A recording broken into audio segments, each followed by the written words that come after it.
Welcome to this edition of the Million Dollar Mastermind podcast.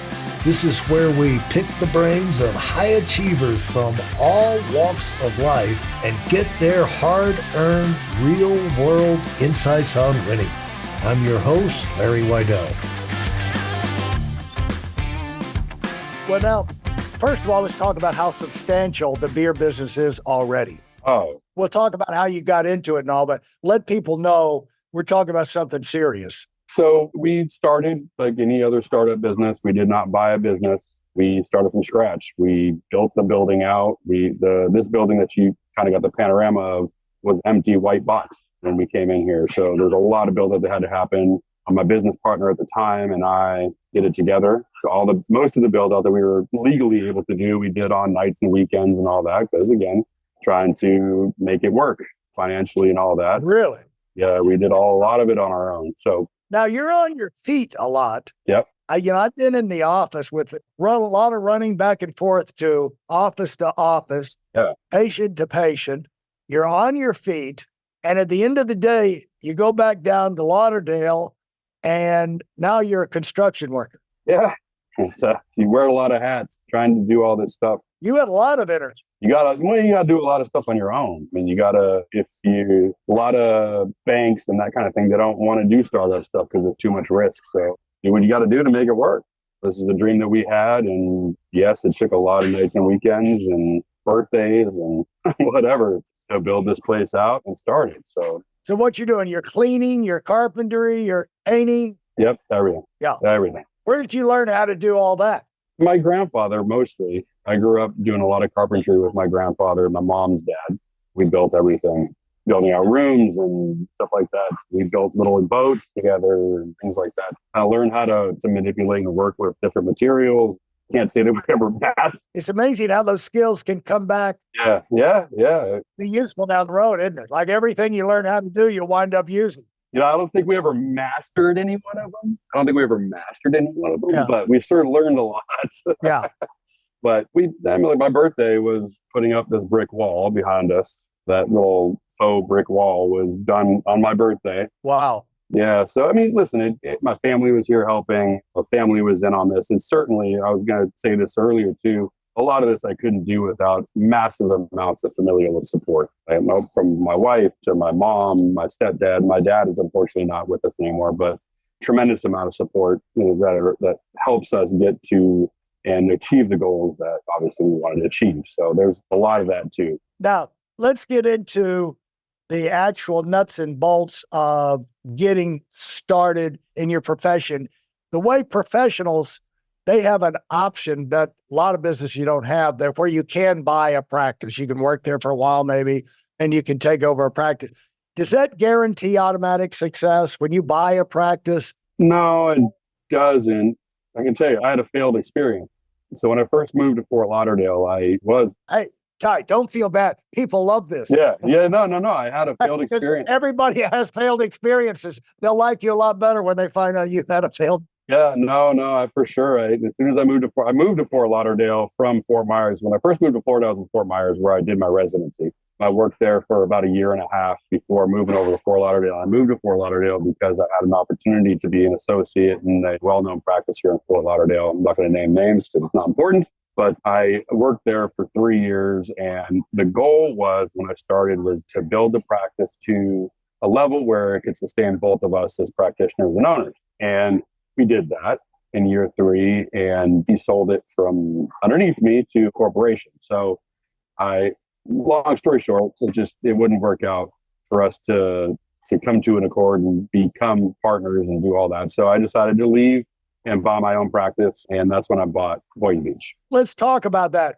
When depending on the business you're in, you're having to interact more frequently. And when you're in that kind of situation in an office where you see people all every day and you hear them yakking in the other room, if no offense to anyone, but if things don't click, I mean, if you're not a match, you're not a click together, you're orient. Oh, people will see it right away for sure. You can't hide it, and it can't. No. Yeah. No, you cannot. I don't know if it's chemical. I don't know if it's the electric signal that we have, but if there's not a match, you got to recognize. Yeah, I mean, you're right. 100%. And then, but then again, there's definitely some luck involved too. Like when I bought the Boynton practice, all the staff, everybody was just amazing. Like I haven't had to do anything in terms of staff up there. A lot of them are staff from 35 years ago. Yeah. That have accepted me as the dentist, and as really it's a family, it's a business family, and which is how obviously how I have it at the brewery too. We're here for each other. It's not just a business, it's not just a job. We run it as a family, and that seems to be what's successful for us, and what people, patients and patrons, what they see when they come in. It has a whole different feel than a normal medical dental clinic, which is, I think, what speaks for itself. Using your own words, I'm curious why you said I had a failed experience. Well, it was a learning experience. How about that? Yeah, it was a learning experience. How long did it go on? And then what was your takeaway from that? So again, about year 3 is when that happened. And then I stuck around with the corporation for about 6 or 7 months because, again, at the end of the day, I didn't want to leave the patients and the practice high and dry. I just didn't think that was the right thing to do. So I stuck around for a little bit, did what they asked me to do and all that. But at the same time, I was looking for You started looking. Yeah, the practice that I wanted to have. And again, not easy to find, trying to find a practice that wasn't completely insurance driven, didn't have corporate fingers in it, and that kind of thing. So really practice that I could run as, again, a family, and every one of my patients has my cell phone number. Anybody can reach me on the weekends. I mean, the kind of practice I always wanted to have is a very accessible practice that people felt comfortable calling. Some people, especially new patients, they don't feel comfortable calling. And they'll say, hey, no, that's what it's for. Call me anytime you have a problem. Well, the point is that you were smart in how you went about it. And I'd like to point that out because sometimes we don't think about it. It's like when you find a situation's not going well. Yeah. Don't be in a hurry to make a move because you'd worked your whole life. You get your education, you get the degrees, you get the credibility, and then you go out there, you get the experience, and you had a bunch of clients. You had a customer. Yeah. You had a good name.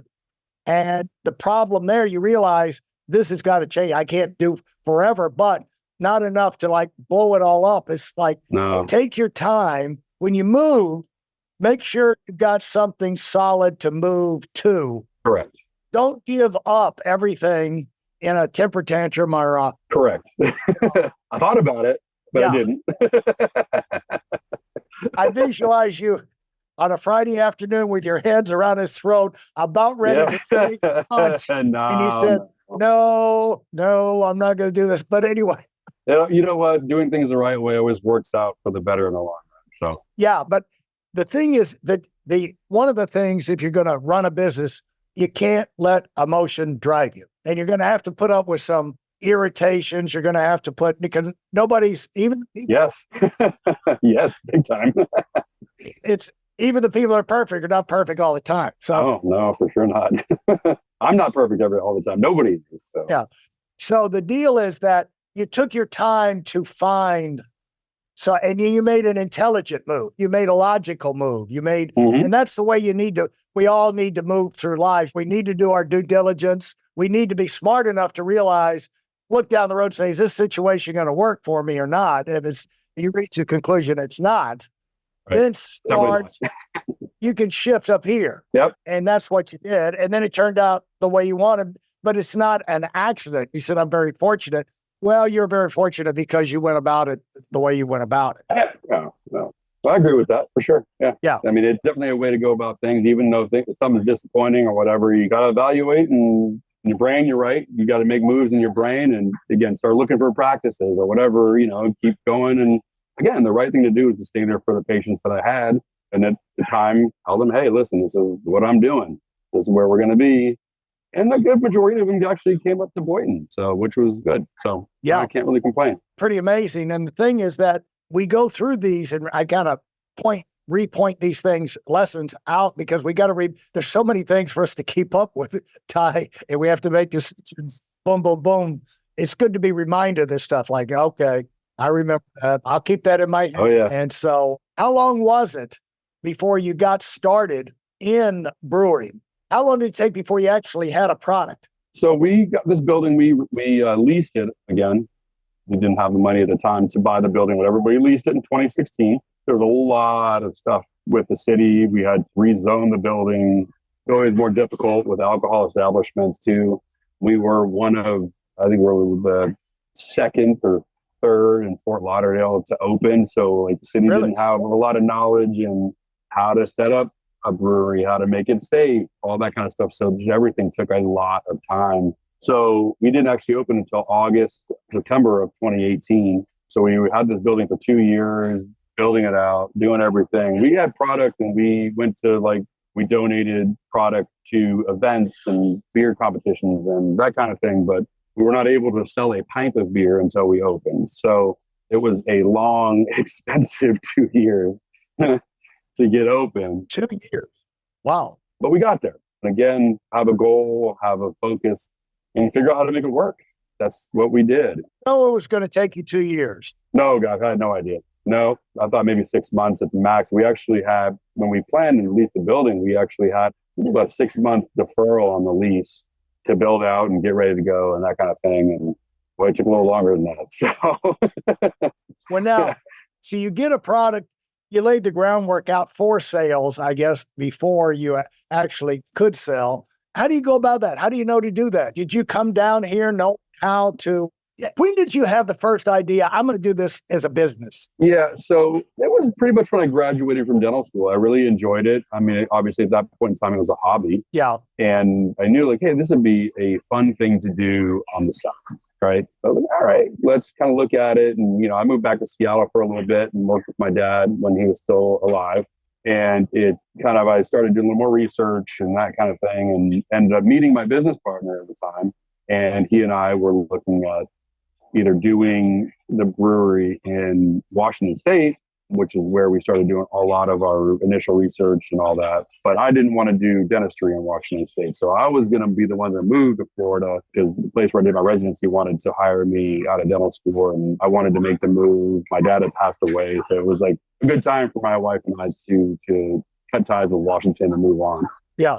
So I was going to travel back to Washington and help him grow the business that way. But as soon as I moved down here and saw the need for the craft beer market down here versus in Washington State, become very apparent that it should be down here. Yeah. Versus there. Like in Denver and Colorado, there's like 1 million craft beer productions. Yeah. I know there were up in Boston, and you come down to Lauderdale and it's basically virgin territory, right? Oh, yeah, the desert. There's one, at that point in time when I first moved, there was one brewery in Fort Lauderdale proper. And it was right down by the airport. So it was a natural fit, to be honest. And so I had my business partner fly out here and set up a couple of meetings with breweries around the area. So one down in Miami, one up in Palm Beach.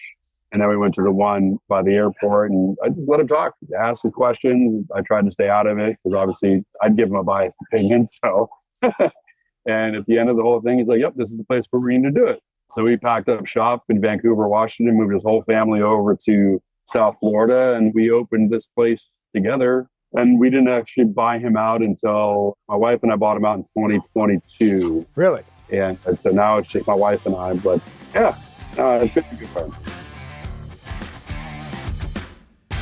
Thank you for listening to part 2 of this episode of the Million Dollar Mastermind podcast. Timing is everything. You may feel that now is a time to get moving forward so you can do something even greater with your life. Now, if that sounds like you, I've got a free training video to show you how that transformation can take place. Getting introduced to how the cycle of success works has been a major transforming event for so many current $1 million earners. And that's exactly what this video is all about. And yes, it's completely free. Join us at the video at WeidelOnWinning.com, and thanks for being part of our community.